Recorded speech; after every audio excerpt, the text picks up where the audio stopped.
Hello and welcome back to the Deep Dive. I'm really looking forward to today's session because we are tackling a subject that honestly is a bit of a trap. Oh, it's a huge trap. It's one of those topics where absolutely everyone thinks they know the story. Right. You know the movie, you know the melody the band played, you know about the iceberg, and you probably have a very strong opinion on whether two people could have fit on that floating door. I certainly do. But you're right. The cultural weight of the Titanic, the romance and the tragedy, it often obscures the actual mechanical reality. Exactly. And after spending the last few days with the research stack you have put together, I mean the metallurgical reports, the weather logs, the naval architecture studies, I realized I actually knew very little about why the ship sank. I knew that it sank, but the why is a completely different, far more technical story. It is. And that's really our mission for this deep dive. We're going to peel back the unsinkable myth. Yeah. We aren't doing a history lesson or a biography of the passengers today. We're looking at the machine itself. The hardware. The hardware. We are going to look at the hidden mechanics, the specific engineering decisions, and the atmospheric physics. Literally the way light bends that conspired to cause this disaster. And just a heads up for you, the listener. We know many of you use these deep dives to help improve your English listening skills. Yeah, which is great. It is. So, because we are stripping away the romance and looking at the engineering, we are going to touch on some technical concepts today. For sure. We'll be talking about metallurgy, rivets, thermal inversions, and fluid dynamics. But don't worry, we are going to keep the language clear and accessible. Absolutely. The goal is to make sure you walk away understanding the mechanics of the disaster, not just the drama. That is the key. We want to move from the simple narrative of the ship hit an iceberg Right. to understanding the chain reaction of physics and chemistry that made that collision fatal. It was a whole chain of events. So let's set the stage, but not with the launch of the ship. I want to go back a little further. Okay. Why build something this big in 1912? Was it just ego?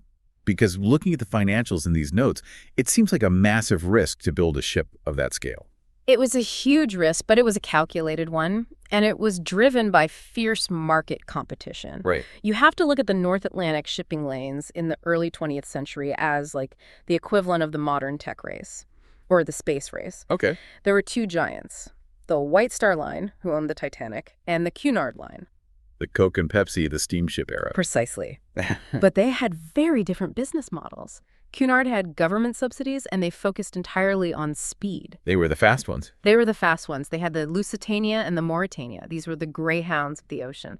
They were sleek, narrow, and incredibly fast. So White Star Line couldn't keep up. Well, they did the math and realized they couldn't compete on speed without just, bankrupting themselves on coal consumption. So if you can't be the fastest, you have to be something else. You have to change the value proposition. Right.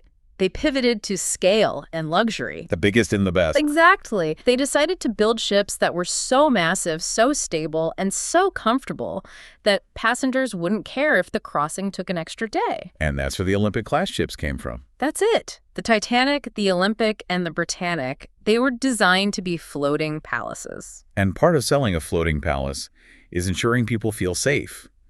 I think this is where the unsinkable tag comes from, right? It is. I always assumed that was just marketing fluff, like calling a car tough. Yeah. But your notes suggest it was actually based on a specific technical belief? It wasn't just marketing. It was a genuine engineering conviction based on the watertight compartment design. Okay, so explain that. The Titanic's hull was divided into 16 watertight compartments, all separated by these heavy steel bulkheads. Right. The math showed that you could flood any two of these compartments and the ship would float.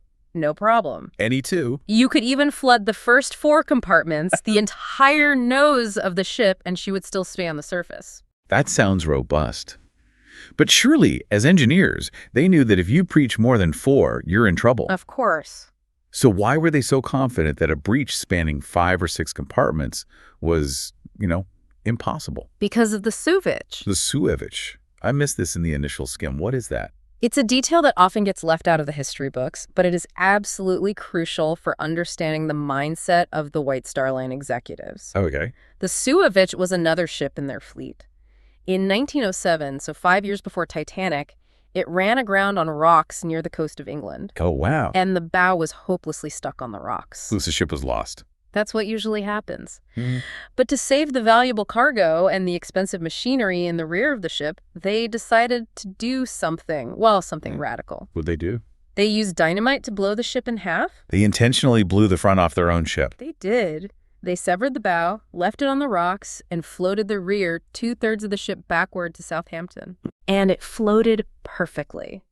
Later, Harland and Wolff built a brand new bow in Belfast, towed it down, and stitched the ship back together. Wow. So the executives didn't just think their ships were unsinkable on paper. No! They had literally seen one of their ships cut in half with dynamite and survive. Exactly. In their minds, the technology was proven. The unsinkable claim wasn't arrogance, it was empirical evidence from the Suevik incident. Right.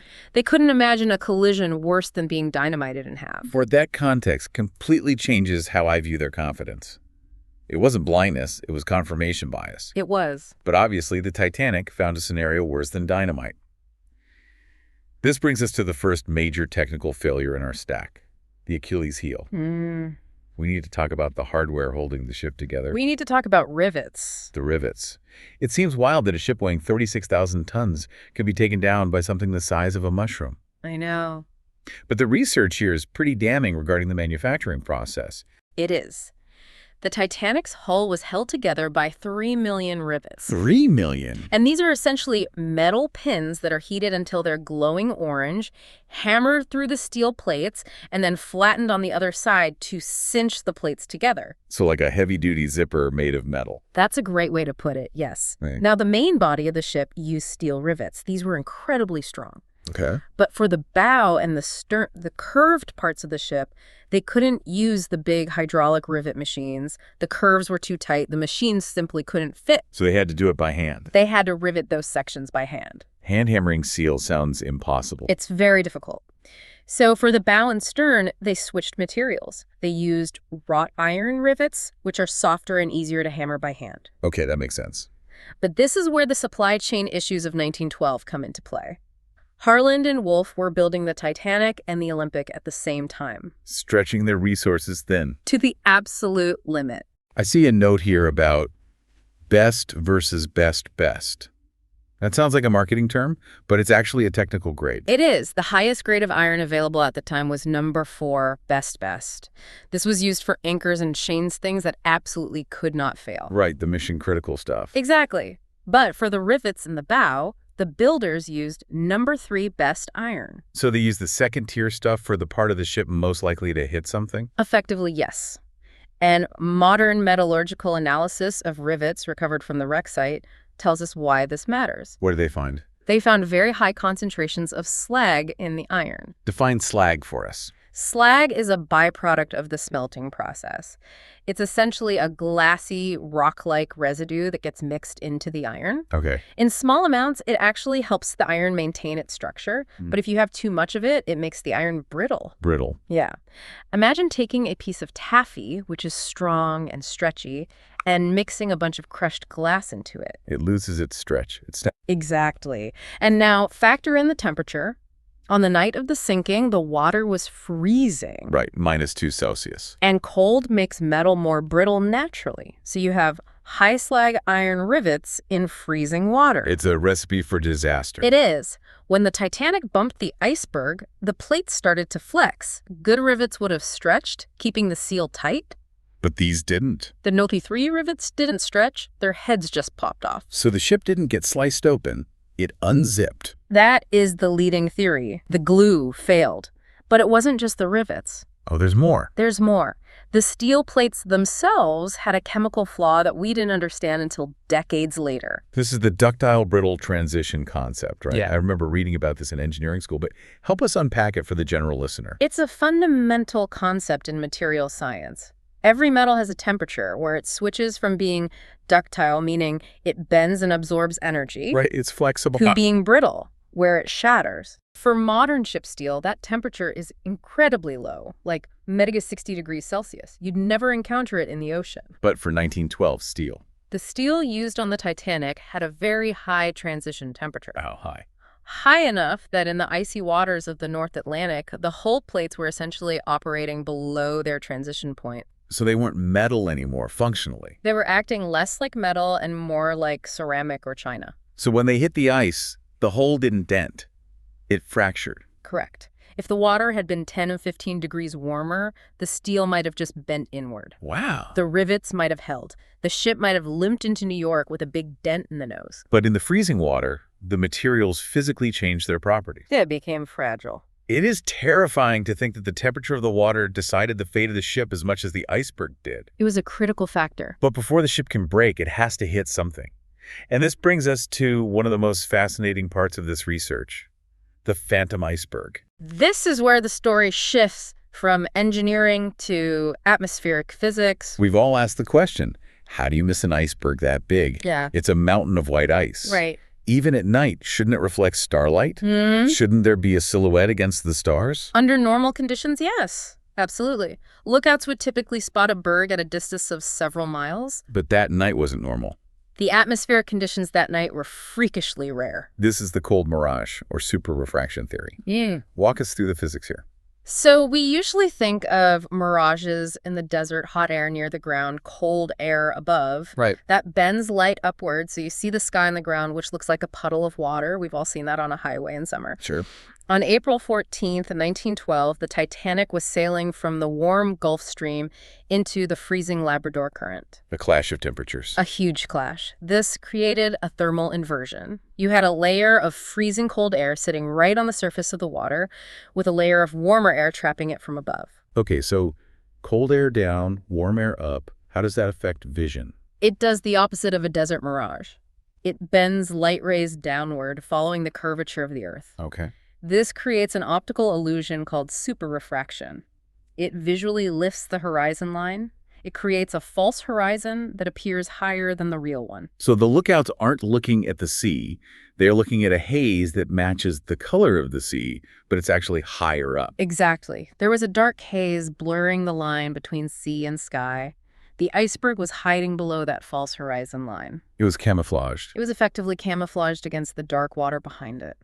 The lookouts couldn't see the silhouette because the stars behind the iceberg were being lifted too, or obscured by this haze. That explains the testimony. They all said the iceberg just appeared out of nowhere. They spotted it at about 500 yards. That's nothing. At 22 knots, that gave them roughly 37 to 40 seconds to react. 40 seconds. If the air had been normal, they would have seen it miles away. And to add insult to injury, the research notes mentioned that the winter of 1912 was unusually mild, which sounds like a good thing. It sounds good, doesn't it? But paradoxically, it made the ice worse. It's a cruel irony. A mild winter in the Arctic means the glaciers in Greenland are slightly warmer. Okay. This causes them to calve or break off more frequently. So because the winter was mild, there was a significantly higher volume of icebergs floating south than in a harsh winter where everything stays frozen solid. So, mild winter creates the minefield. Thermal inversion hides the mines.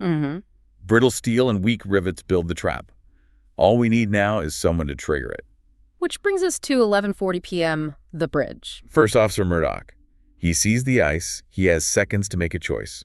And he does something that, in hindsight, looks like a contradiction. It does. He orders hard a starboard to turn left, but he also orders full astern to reverse the engines. It's the turn and brake reflex. That's what you do in a car. Right. A child runs into the road, you slam the brakes and swerve. But a ship is not a car. A ship lives in a fluid environment. Explain the fluid dynamics problem with reversing the engines while turning. Okay, so a ship's rudder only works if water is moving past it fast. Right. This is called prop wash. The propellers push water backward over the rudder, which gives the rudder something to grip to turn the ship. Okay, that makes sense. The Titanic had 3 propellers. The 2 outer ones were driven by piston engines that could reverse. No problem there. But the center one. The center propeller, the one directly in front of the rudder, was driven by a steam turbine. That turbine was non-reversible. It could only go forward. Only forward. I see where this is going. When he signaled full astern, what happened to that center prop? It simply stopped. It stalled. So right when he needed to turn the most, he killed the water flow over the rudder. He paralyzed the steering. He made the ship sluggish and unresponsive. Wow. If he had kept the engines at full ahead, the high-speed water flowing over the rudder might have allowed the ship to turn sharply enough to miss the ice. By braking, he made the collision inevitable. It seems that way. And there's an even darker what-if in naval architecture circles. Okay.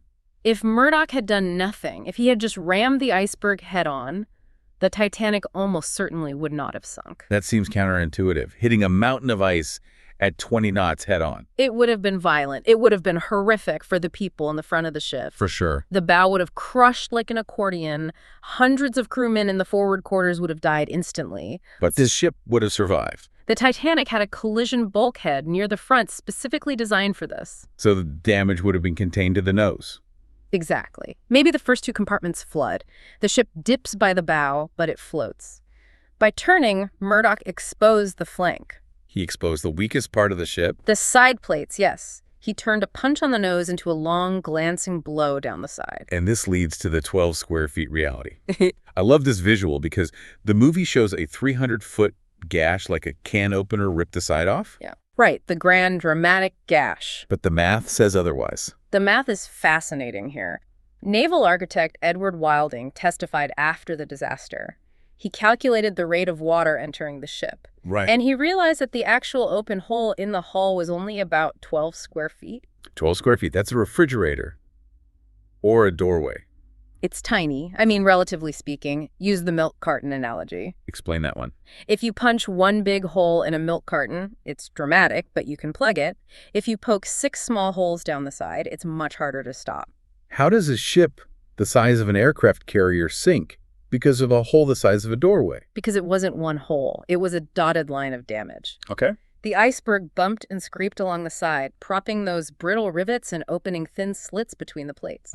So small leaks, but many of them. And these slits were spread out across 6 watertight compartments. And 6 is the fatal number. 6 is the fatal number. The ship could handle 4, maybe 5 at a stretch.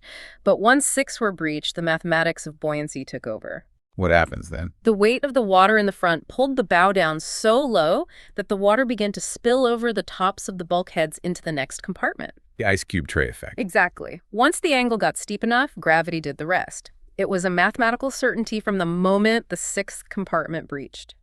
So the ship is doomed. Yeah. But the tragedy isn't just the sinking, it's the loss of life. Mm-hmm. And this is where the story shifts from engineering to communication failures.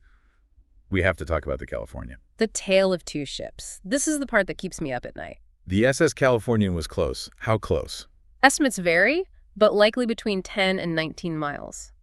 Close enough that the officers on the Titanic could actually see the lights of another ship on the horizon, They saw them, and they assumed it would come to help. but it didn't. Why? It starts with a radio message. Earlier that evening, the Californian had stopped for the night because the ice was so thick. A smart move. A very smart move. Their operator, Cyril Evans, sent a message to the Titanic. "We are stopped and surrounded by ice." A helpful warning. It was. But Jack Phillips, the Titanic's radio operator, was exhausted. The radio had been broken the day before. Oh, right. And he was furiously working through a backlog of personal telegrams for the wealthy passengers, sending stock tips and dinner plans. So he was busy. He was busy, and when Evans's message came in, and it came in blasting loud because they were so close, it deafened Phillips. So he snapped. He did. He tapped back. "Shut up. Shut up. I'm busy. I am working Cape Race." Shut up. Wow. In radio slang, it meant stop jamming my signal. But Cyril Evans took the hint. He listened for a few more minutes. Then at 11:30 p.m., he turned off his radio and went to sleep. 11:30 p.m. 10 minutes before the collision. 10 minutes. If he had stayed awake for 15 more minutes, he would have heard the SOS. The Californian could have been alongside the Titanic before she sank. They could have saved everyone. They could have transferred passengers directly. Almost everyone could have been saved. But even without the radio, the Californian crew saw rockets, right? They saw the Titanic firing distress flares. They did. But this brings us back to the thermal inversion and the super refraction. The optical illusion again. The optical illusion didn't just hide the iceberg, it distorted the Titanic itself. What did the Californians see? To them, the Titanic didn't look like a massive luxury liner.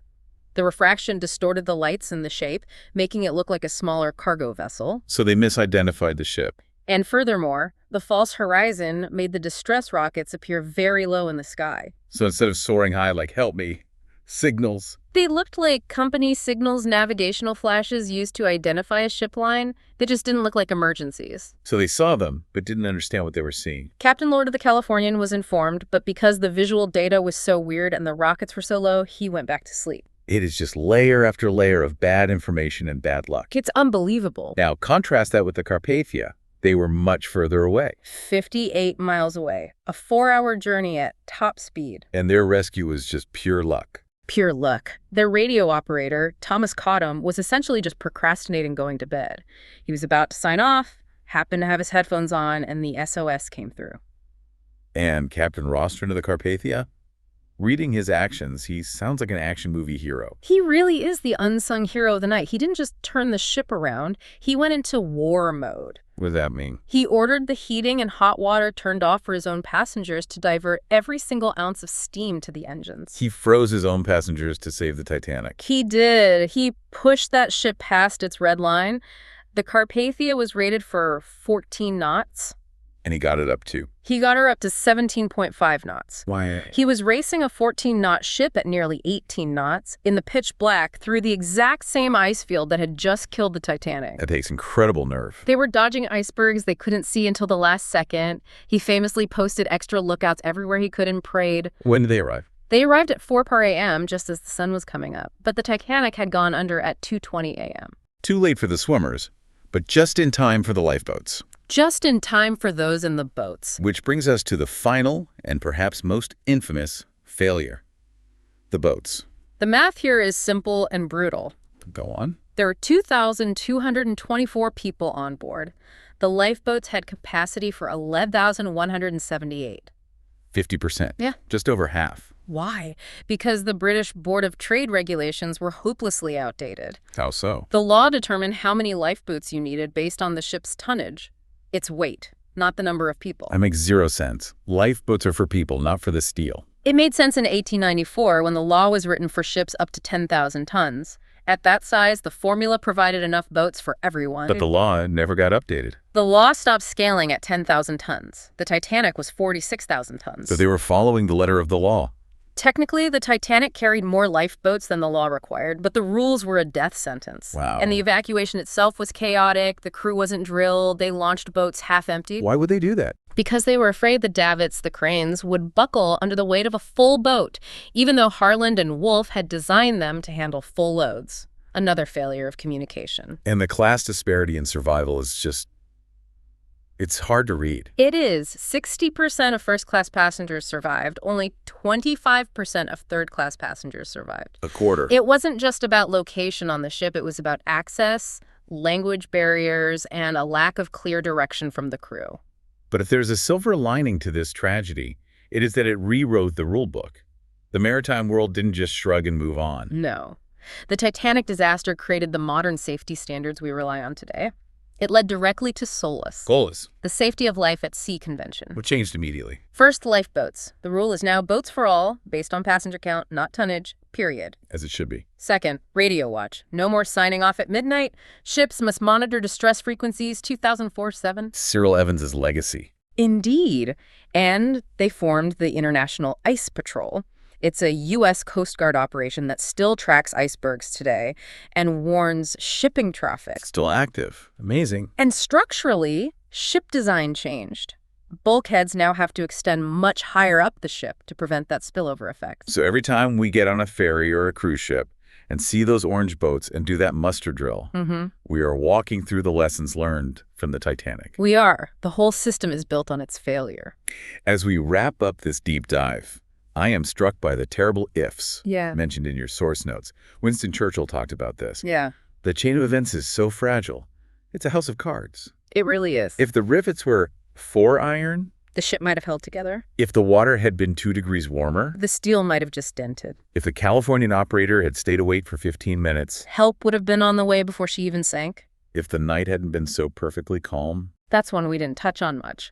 If there had been waves, they would have crashed against the iceberg, creating white foam, phosphorescence. And the lookouts would have seen the foam. They would have seen that foam miles away. The calmness of the sea was the final camouflage. It really was a perfect storm. It wasn't one big mistake. It was 1,000 small ones aligning perfectly. And that leads me to a final thought for our listeners. We often look at the Titanic as a historical curiosity, a movie, a sad story. Right. But I think it's a warning about technological arrogance. How so? The builders believed they had conquered nature with engineering. They thought the ship was too big to fail. The unsinkable ship. The captain thought he could speed through a known ice field because he had modern technology. We see that same mindset today, whether it's in AI or space travel or financial systems. This time is different. Exactly.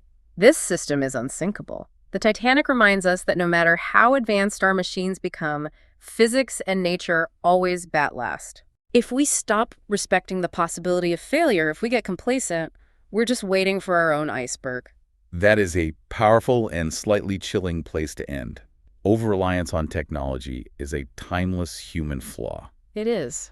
Well, thank you for walking us through the mechanics of this tragedy. I certainly won't look at the movie or a simple rivet the same way again. It was my pleasure. It's a fascinating, if tragic, piece of engineering history. And to you, the listener, thank you for diving deep with us. If you want to visualize that 12 square feet concept, You really should. go online and look up the milk carton experiment regarding flooding rates. It's a great way to see just how fast water moves through small holes. Highly recommended. It makes it all very real.